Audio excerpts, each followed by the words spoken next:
book that I think ought to be in every home library. It's entitled Color, Communism, and Common Sense by Manning Johnson. Manning Johnson was a Negro, and he was also a member of the Communist Party. He joined the party as a young man because he honestly believed that the communists were trying to improve the conditions of his people. He was a dedicated communist. But after many years, Manning Johnson finally came to the realization that the communists weren't the least bit interested in improving the conditions of the Negro people. He discovered that instead they were merely planning to use his people, and these are his words, to use them as cannon fodder in a bloody revolution to destroy America. As early as 1928, the communists declared that the racial differences among our people constituted the weakest and most vulnerable point in our social fabric. By constantly probing and straining at this one spot, they calculated that eventually the cloth could be torn apart and that Americans could be divided, weakened, and perhaps even set against each other in open combat. We must not be led into placing the blame for the riots, the civil disorders, on the Negro people of our nation.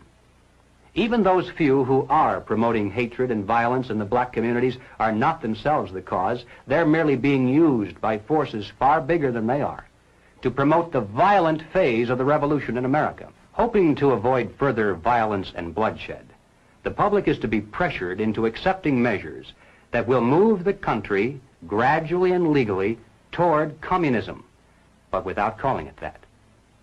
The strategy of the proletarian revolution calls for the quiet conversion of our government into a communist regime, but under the banner of socialism. The new program of the Communist Party on this subject has this to say.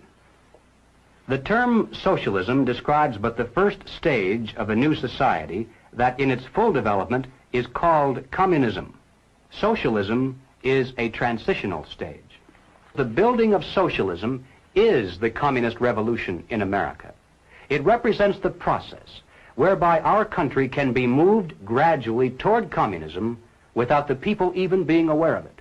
They have one and only one solution for all problems: more government, and then more and more until it's total government. Total government is communism. We must not be fooled into thinking that the causes of our civil turmoil are such things as poverty, poor housing, lack of education, and similar social or economic factors. As a matter of fact, most of today's self-styled revolutionaries, black and white, come from good homes, could earn better than average incomes if they wanted to work. And in fact, they're products of some of the finest institutions of higher learning. We mustn't resort to violence either as a means of furthering political or social goals. And we must do everything humanly possible to discourage others from doing so. We must support our local police. Nothing can be quite so damaging to police morale and efficiency as converting every arrest into a trial of the policeman instead of the criminal.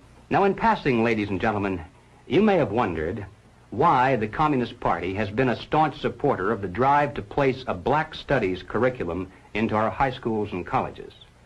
Well, the reason becomes obvious the minute you take a look at the textbooks and the study guides.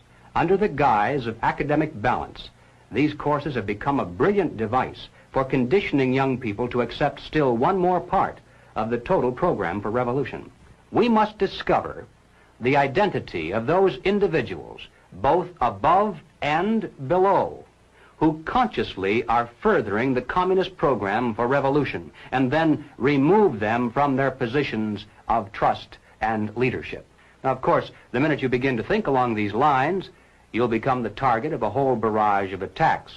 You'll be called a right-wing extremist, a fascist, or at least a dictator. Some years ago, I happened to attend a meeting where several anti-communist refugees from behind the Iron Curtain were called upon to relate their personal experiences. One of the refugees spoke up and he said, "You know, I came to America expecting to find a nation of free men, but instead, I find exactly the same thing. Everywhere I look, I see men and women who know that communists are making headway in this country. They know that something must be done and that someone must stand up to them. But they themselves do nothing.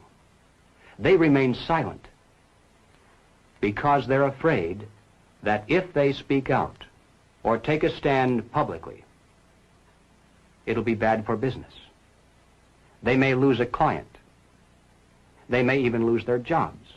If communism should ever come to America, we'll face more death, destruction, and human suffering than any people in history has ever faced at the hands of their invading conquerors. It's literally a question of life and death for all of us. And it's about time the American people began to face up to that fact and to act accordingly. Thank you.